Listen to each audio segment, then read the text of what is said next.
Imaginez un peu la scène. Un matin, tranquille, peut-être même un dimanche, et soudain, ce bruit. Ah oui, Un petit goutte à goutte qui n'arrête pas. Ou pire, on découvre une tache d'humidité là sur le mur ou au plafond. le jour de découverte qui change radicalement le programme de la journée, c'est sûr. Exactement. Ça transforme une journée calme en course contre la montre, avec tout le stress qui va avec. C'est un scénario, hélas, assez classique et toujours très désagréable. La panique, c'est souvent la première réaction, Oui, et juste après, je fais quoi? J'appelle qui? Surtout si l'eau commence vraiment à faire des dégâts. tout à fait. Et c'est précisément sur ce point qu'on va se pencher aujourd'hui. Quelles sont les solutions en cas d'urgence? Une canalisation bouchée, une fuite, et on va se concentrer sur une zone géographique précise, la région de Nyon, en Suisse romande. Voilà, on a ici un document qui détaille les services d'une entreprise, Hugo Dubois, Oui. une entreprise active dans le canton de Vaud et qui est justement spécialisée dans ce type d'intervention d'urgence. Notre objectif donc, c'est d'aller un peu plus loin que la simple description. Comprendre ce qui est vraiment important pour la détection, la réparation, bref, comment une entreprise comme celle-ci gère une crise pareille. On va décortiquer un peu leur approche, voir ce que ça nous dit sur la gestion de ces urgences à Nyon. L'idée, c'est bien ça, hein, analyser comment ce prestataire répond à ce que la source appelle un cauchemar sanitaire. C'est fort comme expression. C'est fort, mais ça dit bien ce que ça veut dire, l'impact que ça peut avoir sur la maison, sur le quotidien. On va donc voir comment cette promesse de rapidité, d'efficacité, elle se traduit concrètement sur le terrain, du coup de fil initial jusqu'à la résolution. Exactement. Alors commençons par ça justement, l'impact. Pourquoi un cauchemar? C'est bien plus qu'une simple flaque d'eau, j'imagine. Ah oui, largement. Le document est assez clair là-dessus. Une fuite qu'on ne maîtrise pas, même si elle a l'air petite au début. Mhm. Elle peut causer des dégâts structurels vraiment importants. L'eau, elle s'infiltre partout, hein. Sournoisement. Voilà, ça abîme les sols, les murs, les plafonds. Ça fait pourrir le bois, ça crée de la moisissure, mauvaise pour la santé d'ailleurs. Sans parler des meubles, des affaires personnelles. Évidemment. Et si ça touche l'électricité, là ça devient carrément dangereux. Et le document dit aussi que les canalisations, c'est le cœur du système sanitaire du logement. J'aime bien l'image. C'est une très bonne analogie, oui. Si le cœur lâche, tout le système est en danger. Que ce soit une maison ou un immeuble. Peu importe. Ce réseau de tuyaux, il est vital. Il amène l'eau potable, il évacue les eaux usées. On en a besoin pour le confort, pour l'hygiène, c'est la base. Et une grosse panne peut rendre le logement inhabitable, même temporairement. Absolument. C'est pour ça que la source insiste tant, il faut localiser la fuite et la traiter le plus vite possible, pour limiter les dégâts et les frais. Et les frais qui peuvent monter très très vite. Bon, le problème est clair. Une fuite, c'est potentiellement grave et c'est toujours urgent. Alors, comment l'entreprise Hugo Dubois, d'après ce document, se présente comme la solution à Nyon? Alors, ils se positionnent comme des spécialistes de la plomberie dans le canton de Vaud, et ils mettent en avant des services spécifiquement pensés pour le dépannage d'urgence à Nyon. Avec quels arguments principaux? Les mots-clés, c'est rapide et fiable. L'accent est vraiment mis sur leur capacité à intervenir vite et à régler le problème à la source. Et qui intervient? Le document parle d'une équipe d'experts. Ça veut dire quoi concrètement selon la source? Il est dit que les techniciens sont formés non seulement pour réparer, mais aussi pour détecter précisément l'origine de la fuite, et même pour faire de l'entretien préventif. Ah, la détection précise, c'est important ça. Une bonne réparation, ça commence par un bon diagnostic, j'imagine. Tout à fait. Et d'ailleurs, la source mentionne l'utilisation de techniques modernes de détection. Technique moderne. Ça sonne bien, mais pour la personne qui a les pieds dans l'eau, ça apporte quoi? Ça évite de devoir casser tous les murs? C'est exactement ça l'idée.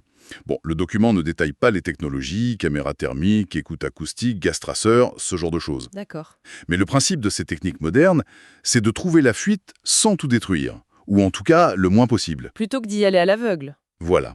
Au lieu de tâtonner, de casser un mur au hasard, ces outils permettent de cibler l'endroit précis du problème, même s'il est caché derrière du carrelage ou dans une dalle. Donc, on gagne du temps, de l'argent et on évite pas mal de désagréments liés aux travaux après. En théorie, c'est tout l'intérêt, oui. Une équipe formée et bien équipée. D'accord. Alors voyons un peu les types de fuites spécifiques que le document aborde. Il y a la fuite classique du mitigère de lavabo dans la salle de bain. C'est fréquent ça. Très fréquent. Le mitigeur, ce robinet unique pour l'eau chaude et froide, on s'en sert tout le temps. Et qu'est-ce qu'il lâche en général? Le document pointe deux problèmes courants. Le premier, c'est le goutte-à-goutte qui n'en finit pas. Souvent, c'est la cartouche à l'intérieur qui est usée ou pleine de calcaire. Agaçant. Et ça gaspille de l'eau. Énormément sur la durée. Et le deuxième souci, c'est une fuite au niveau de la jonction, là où le robinet est fixé au lavabo, ou au niveau des tuyaux souples en dessous. Et pour ce genre de problème à Nyon, l'intervention promise fait quoi? C'est du dépannage d'urgence. L'équipe vient, diagnostique la cause exacte, ensuite soit il répare, si c'est juste un joint, une petite pièce, Soit il remplace. soit il remplace le mitigeur ou les pièces défectueuses, oui. La promesse, c'est de faire un travail de qualité pour que ce soit parfaitement étanche après. Une solution durable, pas un simple bricolage. D'accord. Parlons des tuyaux maintenant. Le document évoque les fuites sur les tuyaux en cuivre. On a souvent l'image du cuivre comme étant hyper solide, non? Oui, le cuivre, c'est réputé pour ça. C'est robuste, ça dure longtemps, c'est un peu la référence en plomberie. Mais pas d'indestructible apparemment. Non, justement. C'est ce que la source souligne. Même le cuivre, avec le temps, il peut céder. Des micro-fissures que va apparaître. À cause de quoi? Plusieurs facteurs. Les changements de température, ça se dilate, ça se rétracte, la pression de l'eau, parfois même la qualité de l'eau elle-même, son acidité, les minéraux et les joints. Les joints soudés, oui, c'est aussi des points faibles potentiels. Il peut s'user, se dégrader avec les années. Intéressant de nuancer un peu cette image de solidité parfaite. Et comment l'entreprise gère ce type de fuite sur du cuivre? L'approche décrite est en deux temps. D'abord, localiser précisément la fuite grâce à ces fameuses techniques modernes, surtout si le tuyau est caché dans le mur. Et ensuite? Ensuite, la réparation elle-même, qu'ils décrivent comme efficace. Selon le problème, ça peut être une soudure pour une petite fissure, ou alors, s'il faut, le remplacement d'une section entière du tuyau. Le but étant de rétablir un système fiable. Voilà, exactement. Rétablir l'intégrité du réseau. Logique. On monte d'un cran en gravité là. Avec la fuite de la vanne d'arrêt principale, le document dit que c'est une urgence majeure. Pourquoi si critique? Parce que cette vanne, c'est un peu le disjoncteur général, mais pour l'eau. Celle qui permet de tout couper si besoin. Ah oui, Donc, si elle fuit, ou pire, si elle est bloquée et qu'on ne peut plus l'utiliser, les conséquences sont directes et radicales. c'est-à-dire?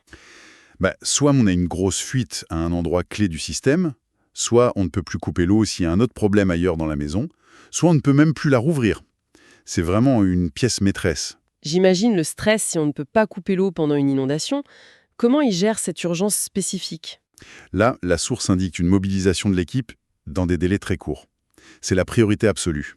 Agnon donc. Oui, à Nyon, l'intervention, c'est de réparer ou de remplacer cette vanne le plus vite possible pour sécuriser l'installation et permettre de contrôler à nouveau l'arrivée d'eau. La réactivité est encore plus cruciale ici. On comprend bien. Et pour finir sur les types de fuites, le document parle aussi de fuite de canalisation générale. C'est un peu flou, ça recouvre quoi? Ça semble être la catégorie un peu fourre-tout pour les autres urgences imprévisibles. Qui ne sont pas un mitigeur ou la vanne principale. Exactement. Ça peut être une rupture de tuyau d'alimentation dans un mur, un problème sur une colonne d'évacuation dans un immeuble, en gros toute fuite ou rupture soudaine sur le réseau. Et ils interviennent aussi dans ces cas-là? Oui, le document précise qu'il répare ces fuites générales, que ce soit dans une maison individuelle ou dans un immeuble collectif. Et ça, sur tout le canton de Vaud, donc Nyon inclus. Ça montre qu'ils veulent couvrir un large éventail de problèmes. D'accord. On a une bonne vision des problèmes techniques et des solutions proposées.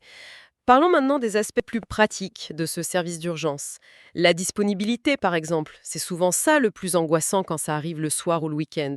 Oui, et c'est un point central de l'offre qu'ils décrivent. Le service de dépannage pour les fuites à Nyon, il est annoncé comme fonctionnant 24 heures sur 24, 7 jours sur 7. Même les jours fériés? Jour férié inclus, c'est précisé. C'est une garantie de pouvoir les joindre et d'avoir une prise en charge à n'importe quel moment. Ce qui est fondamental pour une urgence qui, par définition, ne prévient pas. 24/7, c'est vrai que c'est ce qu'on attend d'un service d'urgence sérieux. Mais la rapidité promise, elle est comment? Est-ce qu'il y a des délais concrets donnés pour Nyon? Oui, et c'est un engagement assez fort qu'ils mettent en avant. La source promet qu'un plombier arrive au domicile dans l'heure qui suit votre appel. 1 heure? Maximum. C'est ce qui est écrit. Et c'est précisé que cette promesse est valable partout dans la ville de Nyon. C'est un délai très court qui vise clairement à calmer l'angoisse et à limiter les dégâts au plus vite. 1 heure maximum, c'est ambitieux.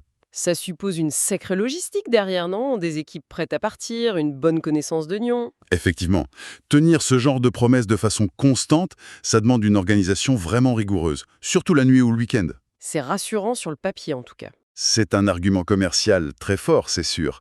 Parce que, dans ces moments-là, chaque minute qui passe semble en compter 10 pour la personne qui subit la fuite. Dernier point pratique, mais pas des moindres, l'argent. Les interventions d'urgence, ça a parfois mauvaise réputation côté tarif, non? L'opacité, les prix qui s'envolent, oui, c'est une crainte fréquente. Comment le document aborde cette question des coûts?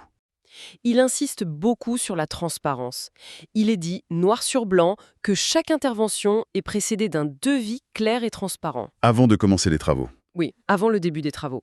L'idée, c'est que le client sache exactement combien ça va coûter avant que le plombier ne touche à quoi que ce soit. Pour éviter les mauvaises surprises sur la facture, surtout dans un moment où on est un peu vulnérable. C'est tout à fait ça l'objectif affiché, hein. Créer un climat de confiance en étant clair sur les coûts dès le départ. C'est important dans l'urgence où on n'a pas forcément la tête à négocier. Exactement. Savoir à quoi s'attendre financièrement, ça peut aussi enlever une partie du stress. Ça permet de prendre une décision informée, même si on est pressé. Donc, si on résume, rapidité d'intervention, expertise technique avec des outils modernes, disponibilité 24/7 et transparence sur les prix. C'est un peu le portrait robot du service d'urgence idéal qui est dessiné ici pour Nyon. C'est l'image qui est projetée, oui. Une offre qui essaye de couvrir tous les angles de l'urgence, la prise en charge immédiate, le diagnostic juste, la réparation adaptée à différents problèmes du petit au gros et la clarté sur l'aspect financier. Très bien. Alors, si on devait vraiment synthétiser les points clés qui ressortent de cette exploration du document. Alors, premièrement, je dirais la prise de conscience de la gravité potentielle d'une fuite. Ce fameux cauchemar sanitaire qui peut vraiment abîmer un logement. Oui. Deuxièmement, la polyvalence affichée. Ils disent pouvoir gérer plein de types de fuites. Mitigeurs, cuivre, vanne principale, canalisation générale, ce qui demande des compétences différentes. Et Troisièmement, les modalités pratiques, qui sont au cœur de la promesse. Le 24/7, l'intervention garantie en moins d'une heure à Nyon, et le devis systématique avant de commencer. Ça dessine une offre bien structurée pour faire face à l'imprévu, c'est clair.